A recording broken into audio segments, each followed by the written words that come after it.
Let me close by sharing with you. I was brought a story about a man in Sydney, Australia. And it starts with this pastor who's a pastor of a London church. And that particular Sunday night, a man comes up to him and says, "Can I give a testimony?" The pastor said, "Well, I'll give you 3 minutes." And that man gave a testimony. He talks about being in Sydney, Australia, walking down a street called George Street. And as he's walking down this street, this little white-haired man steps out of a doorway and asks him the question, "Are you saved, sir? Excuse me, sir, are you saved? If you died tonight, would you go to heaven?" And the man said that so caught me off guard, so disrupted me on the inside that I couldn't get away from it.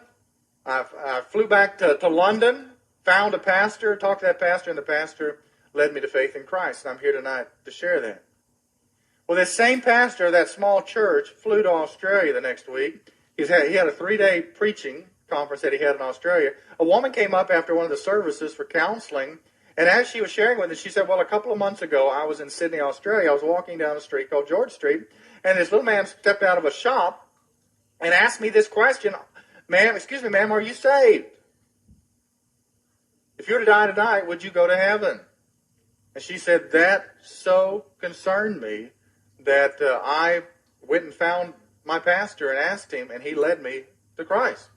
Well, this pastor left Sydney, went on to Perth, Australia. One of the elders of the church took him to lunch after the service that they had that day. He asked that elder, "Well, how'd you come to faith in Christ?" The elder said, "Well, I was in Sydney on business. When I was on Sydney on business, I was shopping, walking down a particular street, and this man stepped out, a little white-haired man stepped out and asked me the question, 'Excuse me, sir, are you saved? If you died tonight, would you go to heaven?'" And he said, that bothered me. I tried to tell the man, I'm an elder of a church. The man wouldn't listen to me. Came back, told my pastor about it. My pastor said, "I think the man's right."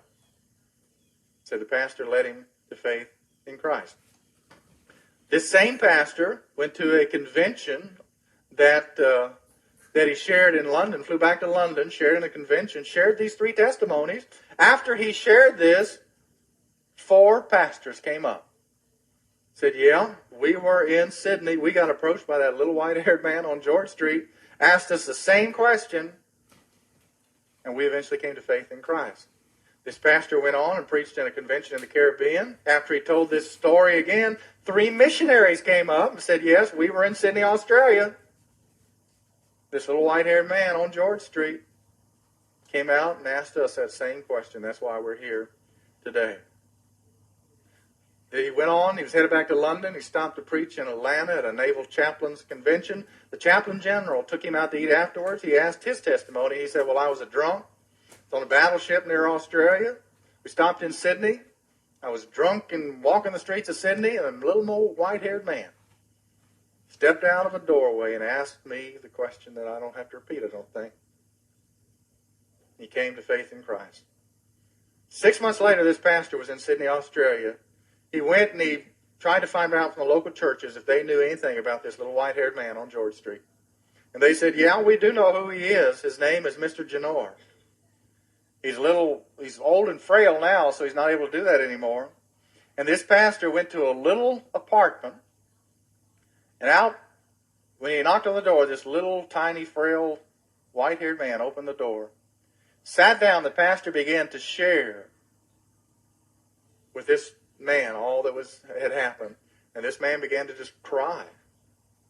And he said this, he said, "After I got saved, while I was on an Australian warship, I made a promise to God that I would share about Jesus in a simple witness to at least 10 people a day. I've done this for over 40 years, and the best place seemed to be on George Street. There were hundreds of people and lots of rejections, but often people kindly received what I had to say. In 40 years of doing this, I've never heard of one single person coming to Jesus until today." 40 years, 10 a day, somebody added that up to about 146,100 witnesses that accumulated. He wasn't aware of the impact of it, but it all kind of got brought back to him. It may never be brought back to us. What faith, being faithful to God, means beyond our life. As you can see with Moses, there are some decisions that accompany faith. And have you made those decisions in your life? Would you bow with me in prayer?